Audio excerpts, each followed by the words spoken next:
seja isso que ele quis dizer. Talvez não seja por isso que ela fez determinada coisa. Será que eu não estou entendendo errado? Será que eu não tinha que conferir isso?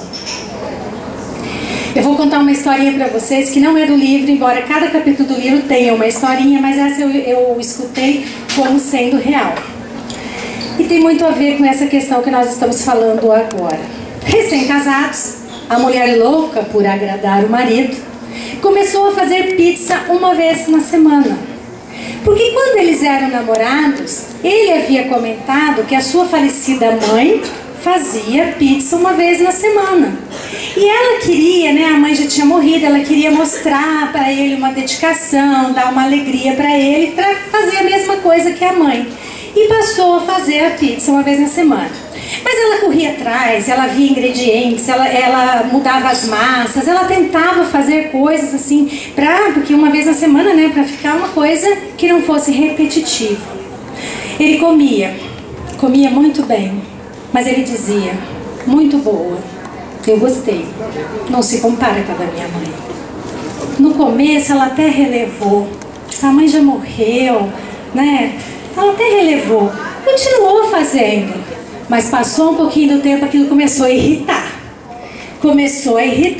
Aí ela foi se aperfeiçoar, fazer pizza diferente, mudar a massa, mas ele continuava exclamando a mesma coisa. No afã que ela estava de querer ouvir um elogio, de se sentir valorizada, olha, você está fazendo isso para me agradar. Ela continuou fazendo, mas ela não tinha mais alegria, ela tinha disposição, aquela disposição que a raiva nos dá, que a gente vai querer fazer, essa era a disposição. Continuou, 6 meses que ela ouviu que a pizza dela era muito boa, mas não se comparava com a da mãe dele, ela surtou. Ela surtou, ela berrou, ela gritou, ela chorou. Você é um ingrato, você não percebe o que eu faço, eu sou uma boba, ai, eu sou uma boba. Nunca mais eu faço pizza. Porque a mulher tem que falar nunca mais quando briga, né? Nós precisamos explicar para vocês homens que o nunca mais feminino não tem muito a ver com o tempo. Tem a ver sim com a profundidade da emoção daquele momento. A gente precisa explicar para eles, né? Como é que eles vão saber? Então, porque ela continuava naquele desespero lá, chorando, e ele dizendo que não estava entendendo o que está acontecendo. Né? Ele disse, mas escuta, você mudou, você não é mais a mesma mulher. Eu não tenho mais nem vontade de vir em casa. Você está sempre irritada, você está sempre estressada, você está sempre nervosa, eu não sei o que foi. E porque ele continuou insistindo que não sabia, e já levantou a voz da altura da dela, ela contou, chorando, lógico, né? Com toda a sua dedicação, de tudo que ela tinha tentado fazer para a pizza ser diferente, o que ela queria que ele se sentisse naquele ambiente de infância dele e tal, e que ele nunca valorizou isso, porque ele sempre disse que não se comparava com a da mãe dele. O marido ficou estupefato. Falou, mas como não? Como eu não vejo? Você não vê a quantidade que eu como? Suas pizzas são ótimas. E realmente elas não se comparam com as da minha mãe. As da minha mãe eram sempre iguais e não tinham gosto de nada. Ineficácia da comunicação. Ela não perguntou por que ele estava dizendo que não se comparavam. Ela já tirou a conclusão do que era comparação e dali ela falou, 6 meses de sofrimento. Imagina o tanto de problema que não criou por conta daquela pizza, né? Antes não tivesse feito pizza nenhuma, né? Então, gente, nada no tocante ao ser humano é óbvio. Cada ser humano tem uma forma de manifestar, cada ser humano tem uma forma de ser. E enquanto nós não pararmos para compreender, para ouvir com os ouvidos da alma, realmente compreender o que aquela pessoa está falando, nós vamos muitas vezes sofrer como essa personagem. Porque tiramos as nossas próprias conclusões. Então, para uma comunicação ser eficaz, ela exige feedback. Que nem, se vocês riram aqui, vocês me deram um feedback. Tem que ter retorno. Eu falo, eu escuto, mas é aquele escuto assim, para compreender. E aí eu ainda vou fazer pergunta para ver se a minha mensagem foi entendida. Porque nada é óbvio, a gente acha que torce a boca, o marido já tem que entender, né? É como se decretasse: ah, vocês se amam? Vocês vão morar juntos? Ou então tá bom, uma bolinha de cristal para cada um. Pode começar a adivinhar o que o outro quer. Não funciona assim. Não é desse jeito. Não é porque as pessoas se amam que elas se compreendem. Elas precisam se compreender porque se amam. Então, essa que é a importância do feedback, querer entender o que realmente a pessoa está falando, procurar ser claro, porque todos nós queremos ser compreendidos, mas poucas vezes nos fazemos compreender. Então a gente entra num processo de discussão, na hora que está nervoso, na hora que está chateado, fala coisas que a gente não queria falar, não se faz compreender e quer ser compreendido. Então não funciona dessa forma, nós precisamos buscar essa compreensão, isso é muito importante. Faz sentido? Faz. Então tá bom. Então, gente, é nessa busca que eu direcionei os meus pensamentos para escrever este livro.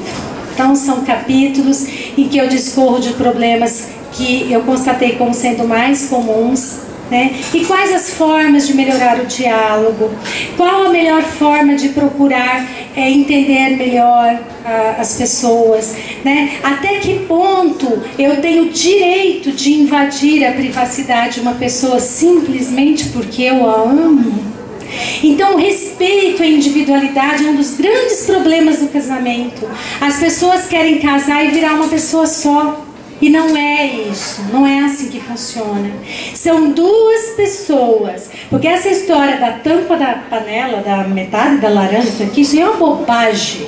Para um relacionamento ser bom, tem que ser duas pessoas inteiras que se amam, que querem viver juntas, que querem desenvolver um tempo juntas. Isso é um relacionamento eficaz. Eu preciso estar inteira. E se eu não estou inteira é porque está faltando trabalho da minha parte.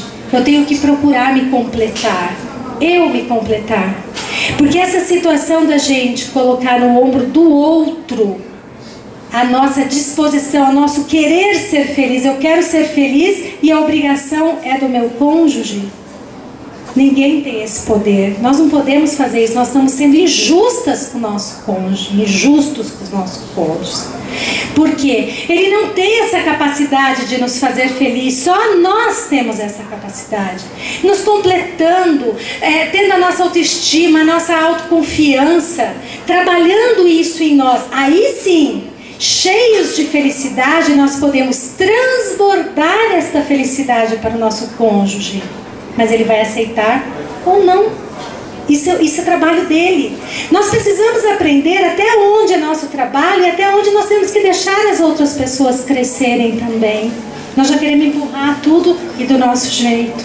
Por que o relacionamento a dois é um relacionamento de cobranças? Porque tudo que eu faço, eu quero de troca. Não é igual um relacionamento de pai e filho, de mãe e filho, não é.